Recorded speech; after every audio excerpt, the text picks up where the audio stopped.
Hello, trading is closed on January 22nd, 2019. Let's go over our calls. Expecting a gap down at least under this low and most likely significantly more than that, which is what we got. We get to cross a few numbers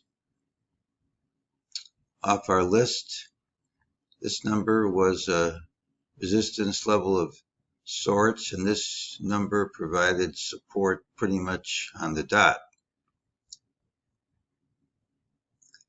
During the day, MEJT said this rally would fail and that lower prices would print, which they did. Now tomorrow's patterns, the one with the early low, tends to have a late high.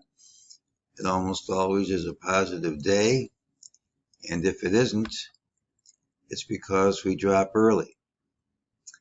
In addition, we have a gap down, lower lows, lower lows. Here's the close. Can't hold on to any of these late lows. We even closed over this low. It's a positive pattern, should lead to higher prices, but it's invalidated if we gap and promptly take out this low.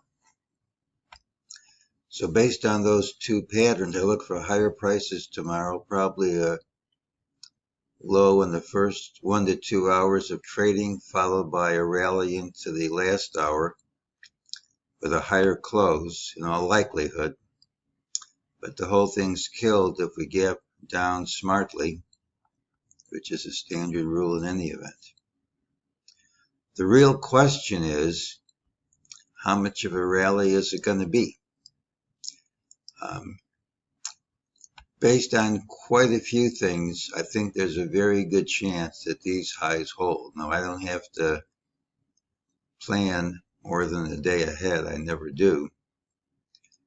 But I have a number of things, including this date, which is over the weekend, and some new indicators I've been working on, which say these will very likely hold.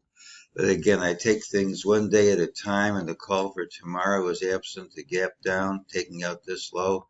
Higher prices should print, and that's today's call.